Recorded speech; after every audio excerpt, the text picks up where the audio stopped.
Oh, yeah, these are pretty heavy. Working out like Brian from Tech Yes. Hey, welcome back to Hardware Unboxed. Today I have a graphics card review for you, and the focus of this review will be the new AORUS GTX Xtreme Edition. Leading up to the release of the GTX 1080 last year, Gigabyte, like many of Nvidia's board partners, were cashing in on the hype. Gigabyte began by teasing their Xtreme model, which is this guy here, and to this day this remains one of the biggest and most exciting GTX 1080 graphics cards gamers can hope to lay their hands on. Out of all the 1080 graphics cards I've seen to date, Gigabyte's Xtreme Gaming is still one of my favourite, and with the included high bandwidth SLI bridge in the premium pack, sticking two of these monsters together in a single system looks pretty special. Recently, however, I've heard rumours that Gigabyte were planning to release an even more extreme 1080 under their AORUS branding. Well, those reports were accurate, and we now have the AORUS GTX 1080 Xtreme Edition. As it stands, the Gigabyte branding has been dropped entirely from the product name and replaced with AORUS. So that's interesting. For comparison though, I do still have the GTX 1080 Xtreme gaming model on hand, and that'll make it a bit easier to work out what's new or different about the Xtreme Edition model. Xtreme Gaming, Xtreme Edition. I know, it's a bit confusing.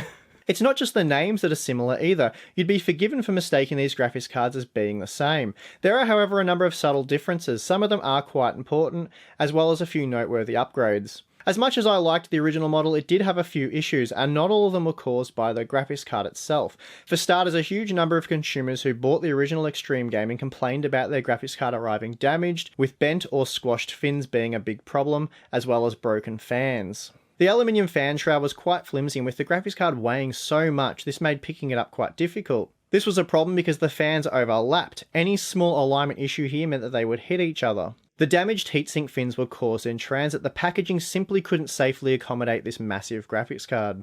So it seems Gigabyte has decided on a do-over, and they've taken the opportunity to rebrand their graphics card as an AORUS product.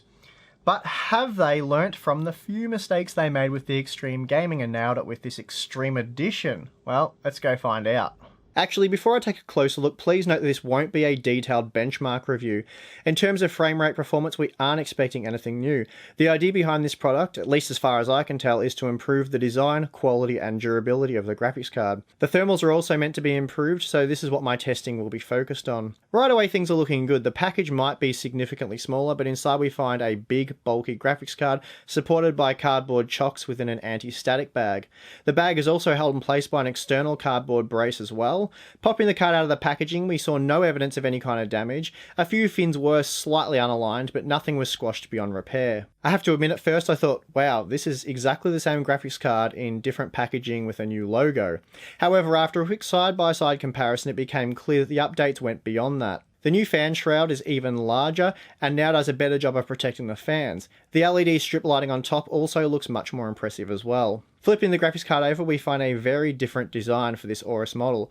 The full-length backplate has been upgraded to feature a copper-finned insert along with an LED backlit AORUS logo. Gigabyte claims that the advanced AORUS cooling backplate reduces the GPU load temperature by 3 degrees by removing built-up heat on the backside of the PCB. The copper plate features a thick thermal pad on the underside which helps transfer heat away from the PCB. The plate then features small raised fins which help dissipate heat by maximising the surface area. There are also a few thermal pads found on the backplate which remove built-up heat from the VRMs. So this time around, Gigabyte is really looking to maximise the cooling potential of this massive graphics card by covering every heat source in thermal pads.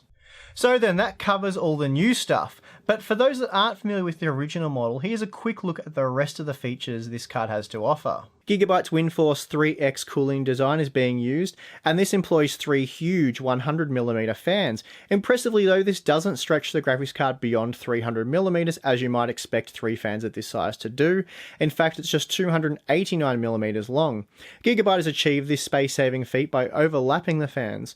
Normally this would create a lot of turbulence which could reduce cooling performance and more importantly generate quite a bit more noise.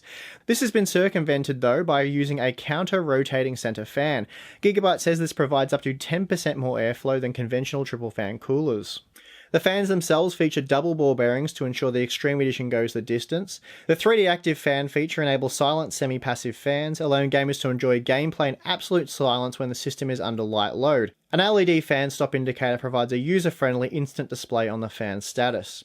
Adding a bit of bling to this cooler is of course RGB lighting. The LED-powered X illuminates the center of the fan shroud, while another LED-powered AORUS logo and brand name can be found on the side, and this creates an awesome effect for those with case windows. As mentioned earlier, there is also a large LED logo on the backplate as well, so Gigabyte's RGB game is on point here. Removing the cooler reveals a massive copper base that covers not just the GPU, but also the GDDR5X memory chips. There's also 6 very long 6mm thick copper heat pipes snaking their way through 2 large arrays of aluminium fins. Now that we have access to the PCB, what we find here is a completely reworked masterpiece that measures 267mm long and 121mm tall. Gigabyte has employed a 12+2 power phase design, which when compared to the NVIDIA reference design, should allow the Xtreme Edition to work at much lower temperatures and provide more stable voltage output, both of which should improve overclocking and extend the life of the card. Gigabyte also claims to be using Titan X-grade chokes and capacitors for greater durability. Another cool feature is the aerospace grade PCB coding, which Gigabyte claims protects the graphics card and all of its vital components from dust, insects, drop screws, drill shavings, and abrasion. Probably more useful though are the moisture resistant properties, which are designed to stop the card from short circuiting or failing if you happen to have a water leak and water happens to drip onto the back side of the card, or the front side if it's in an inverted case. Anyway, the card is also backed by the Xtreme Care 4-year warranty, although it's not entirely clear if the warranty covers water damage. Moving on, we find dual 8-pin PCI Express power connectors capable of feeding the graphics card up to 300 watts. That's twice the PCI power input of the Founders Edition card. Finally, at the end of the PCB, there are 2 internal HDMI connectors, which connect to the Xtreme VR Link module. That said, unlike the Xtreme gaming model, the Xtreme Edition doesn't appear to come in a premium pack, which also includes the VR Link module, so this would have to be purchased separately. Those of you wanting to overclock the GTX 1080 Xtreme Edition can turn to the AORUS engine software, which works very well. The software enables easy overclocking and allows the user to increase the thermal target as well as the power target. The user can monitor the GPU's vitals, and easy overclocking modes exist, along with the more complex manual overclocking options. Voltage states can also be adjusted and custom fan curves can also be created. Finally, the all-important RGB lighting can also be configured here, and there are a few more standard effects to play with. There is an OC mode which can be enabled at the click of a button, and this boosts the base clock to 1784 MHz, resulting in a boost clock speed of at least 1936 MHz. I skipped that step though and went straight in for the kill with some custom overclocking. The core was able to accept the same 1839 MHz frequency that I managed with the Xtreme gaming version, and this should see the boost clock speed stay at or above 1978 MHz. The GDDR5X memory also hit a frequency of 1382 MHz for a transfer speed of 11,058 gigabits per second. Of course, due to the way NVIDIA's GPU Boost 3.0 works, we know that the card can run faster than the suggested boost clock if kept under the thermal and power targets. In the case of the Xtreme Edition, this allowed the card to hold an operating frequency of 2.1 GHz after a 20-minute stress test, which was most impressive. Please note, I'm only testing the Xtreme Edition with my custom overclock. Out of the box, it's identical to the Xtreme Gaming in terms of frame rate performance. Even with the max overclock applied, it performs very much like the Xtreme Gaming, gaining at just a single frame in our Far Cry Primal test. The Xtreme Edition matches the Xtreme Gaming in the Doom benchmark with 77 FPS on average, so not much else to say here really. Again, we find the maximum overclock on the Xtreme Edition matches what I was able to achieve with the Xtreme Gaming, this time when testing Arma 3. Here we see that the Xtreme Edition consumes roughly the same amount of power as the Xtreme Gaming in its out-of-the-box configuration, as well as overclocked. Finally, I took a look at the operating temperatures, and here I again found results that were much the same as the original Xtreme Gaming model. Using the auto fan speed profile, the Xtreme Edition reached 69 degrees under full load, which was actually a single degree higher than the Xtreme Gaming. That said, we are within the margin of error here. Without the overclock, the temps were much the same, the fans just weren't spinning as hard. That said, at no point were the fans on the Xtreme Edition audible. Even when overclocked to the max, it was virtually silent. Therefore, I decided to manually turn them up to 60%. At this setting, they were still very quiet, but I could now distinguish the graphics card from the case fans when sitting a few feet from the system. So while still very quiet, load temps dropped down to 63 degrees, which is very impressive. Looking purely at the results, there admittedly isn't that much to see.